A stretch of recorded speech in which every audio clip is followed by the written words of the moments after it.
Hello everyone, I'm back with 3-minute English for you. இன்னைக்கு நம்ம இந்த 3-minute Englishல நம்ம என்ன பார்க்க போறோம் அப்படினா நம்ம vocabulary வந்து ஈஸியா லேர்ன் பண்றதுக்கு நம்ம எப்படி லேர்ன் பண்ணலாம் அப்படிங்கற டிப் தான் நான் இன்னைக்கு கொடுக்க போறேன். Today we are going to see some set of words and if you are ready, let's get started.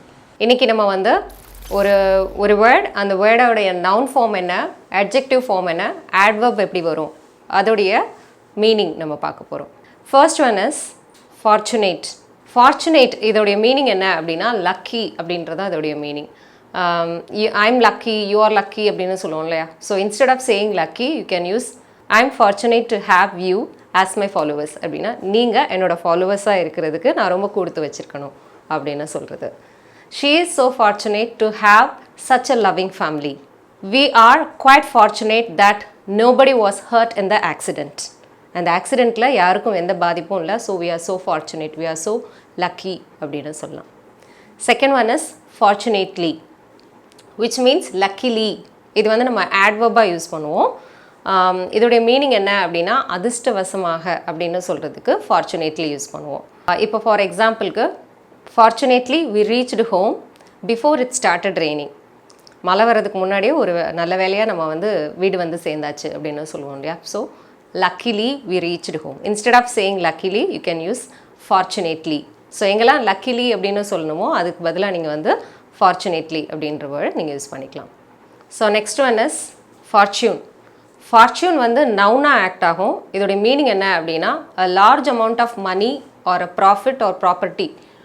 இதுதான் இதோடைய மீனிங். ஃபார் எக்ஸாம்பிளுக்கு நம்ம எடுத்துட்டோம் அப்படின்னா he made a fortune in car sales.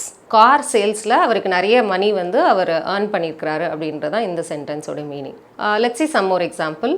It cost a fortune to stay in Dubai for a month. ஒரு மாதம் துபாயில் தங்குறது அப்படின்றது அது நிறைய எக்ஸ்பென்ஸ் ஆகும், நிறைய செலவாகும், லார்ஜ் அமௌண்ட் ஆஃப் மணி தேவைப்படும் அப்படின்றது தான் இந்த சென்டென்ஸோட மீனிங்.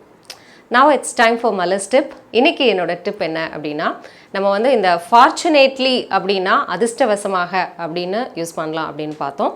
அதுக்கு ஜஸ்ட் ஆப்போசிட் வந்து என்ன யூஸ் பண்ணலாம் அப்படின்னா unfortunately அப்படின்றத நம்ம யூஸ் பண்ணிக்கலாம். unfortunately அப்படின்னா துரதிர்ஷ்டவசமாக, ஏதாவது நம்ம வந்து நினச்சது நடக்கும், துரதிர்ஷ்டவசமாக இந்த மாதிரி ஆயிடுச்சு அப்படின்னு சொல்கிறதுக்கு நம்ம unfortunately அப்படின்ற வேர்ட் நம்ம யூஸ் பண்ணிக்கலாம். So when you express your regret, you can use unfortunately. இந்த unfortunatelyயும் adverb தான் யூஸ் ஆகும். For example, unfortunately, we couldn't get tickets. They were already sold out. Tickets வாங்க முடியல, ஆல்ரெடி அந்த டிக்கெட்ஸ் எல்லாம் வித்துருச்சு அப்படின்றது தான் இதோடைய meaning. So when you want to express your regret, you can use this unfortunately அப்படின்ற word. So that's it with the lesson today. இந்த lesson கண்டிப்பாக உங்களுக்கு ஹெல்ப்ஃபுல்லாக இருக்கும். இதே மாதிரி நீங்கள் வேர்ட்ஸ், நீங்கள் vocabulary நியூவாக நீங்கள் லேர்ன் பண்ணுறீங்க அப்படின்னா அதோட noun form, adverb form, adjective form. If you take honest எடுத்துட்டீங்க அப்படின்னா he is an honest man அப்படின்னா அது வந்து adjective ஆக்ட் ஆகும். honesty is a noun. honesty is the best policy அப்படின்னு சொல்லலாம். he spoke honestly அப்படின்னா அவர் நேர்மையாக பேசினார். ஸோ இந்த மாதிரி ஒவ்வொரு வேர்டுடைய நவுன், adverb, adjective இந்த மாதிரி நீங்கள் லேர்ன் பண்ணிட்டீங்க அப்படின்னா ஈஸியாக வித்தின் ஷார்ட் டைமில் நீங்கள் நிறைய கலெக்ஷன் ஆஃப் vocabularies நீங்கள் வந்து என்ஹான்ஸ் பண்ணிக்கலாம். Thank you so much for clicking this video. I'll meet you soon with another interesting lesson in the next video.